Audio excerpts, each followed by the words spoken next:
Hi అండి, ఎలా ఉన్నారు? నేను ఎంగళమణి.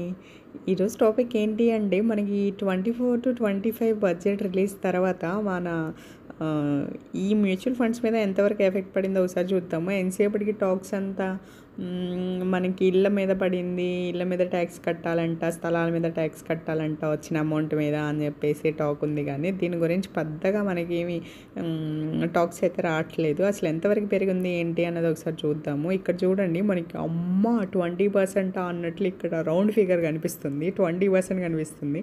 అంతకుముందు ఎంత ఉండిందో ఒకసారి చూద్దాం. 15% అంటే 5% పెరిగినట్లు. ఇది ఎంతవరకు పెరిగింది ఏంటి అన్నది ఒకసారి చూద్దాము. ఇక్కడ వచ్చేసరికి 1 ఇయర్ లోపు రెడీమ్ చేస్తే 15%, 1 ఇయర్ తర్వాత రెడీమ్ చేస్తే 10%, అందులో కూడా 1 lakh వరకు ఎగ్జంప్షన్ అన్నట్లు ఉందన్నమాట. ఓకేనా? ఇప్పుడు ప్రెసెంట్ ఎంతవరకు ఉందో ఒకసారి చూద్దాం.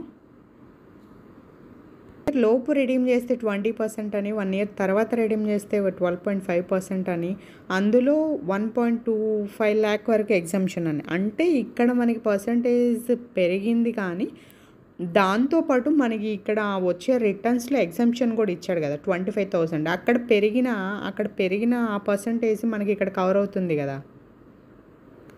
ఇదంతా ఈ ఎఫెక్ట్ ఎక్కువ ఎవరి మీద పడుతుంది అంటే, బల్క్ అమౌంట్ ఇన్వెస్ట్ చేసి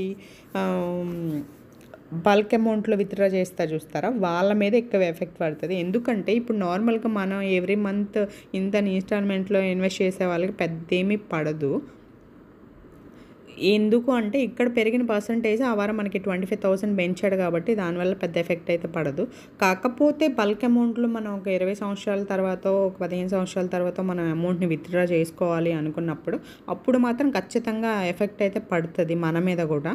దానికి సొల్యూషన్ ఏంటి అంటే, మనం ఇంకా ఫర్దర్గా ఇంకేదన్నా ఆప్షన్స్ ఎత్తుక్కోవాలి. అందులో నేను చెప్పే ఆప్షన్స్ ఏంటి అంటే, ఒకే అమౌంట్ ఇప్పుడు నువ్వు మంత్లీ ఒక 10,000 లేకపోతే 50,000, 1 lakh ఇన్వెస్ట్ చేస్తున్నావు కదా, అది మొత్తం నీ మీదే ఇన్వెస్ట్ చేసుకోకుండా, నీ అకౌంట్ నుంచి ఇన్వెస్ట్ చేసుకోకుండా, వైఫ్ అకౌంట్ నుంచి కొంచెం, హస్బెండ్ అకౌంట్ నుంచి కొంచెం అట్లా ఇన్వెస్ట్ చేస్తే రేపు విత్డ్రా చేసుకునేటప్పుడు ఏంటి అంటే, మనకి ఈ ట్యాక్స్ కట్టే పని లేకుండా మనకి బెనిఫిట్స్ అయితే వస్తాయి. ఎందుకంటే ఒకే అకౌంట్ పెడితే మనకి 1.25 lakh మనకి ఎగ్జంప్షను.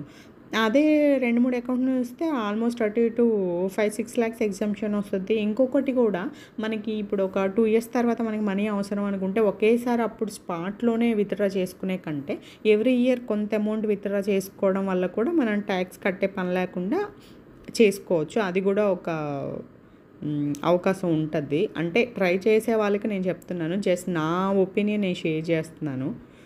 ఇప్పుడు నా అకౌంట్లో కట్టినా, మా హస్బెండ్ అకౌంట్లో కట్టినా, లేకపోతే మా పిల్లల అకౌంట్లో కట్టినా, ఎవరికి కట్టినా నో ప్రాబ్లం, దానివల్ల ఇబ్బంది అయితే వచ్చేది ఏం లేదు కదా. కాకపోతే జస్ట్ ఏదో కొద్దిగా మనకి ఎగ్జంప్షన్స్ వస్తాయి కదా అన్న ఒక ఆలోచన అనమాట. ఓకేనా?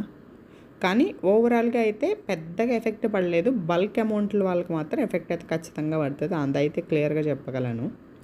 మనం కొంచెం ఇన్వెస్ట్ చేసుకునే వాళ్ళ మీద అయితే పెద్దగా పడలేదని నేనైతే అనుకుంటున్నాను. ఎట్లుంది? మీ అందరికీ నచ్చిందా? నచ్చితే లైక్ చేయండి, షేర్ చేయండి, ఫైనల్గా సబ్స్క్రైబ్ చేయడం మాత్రం మర్చిపోకండి. ఓకేనా? బై.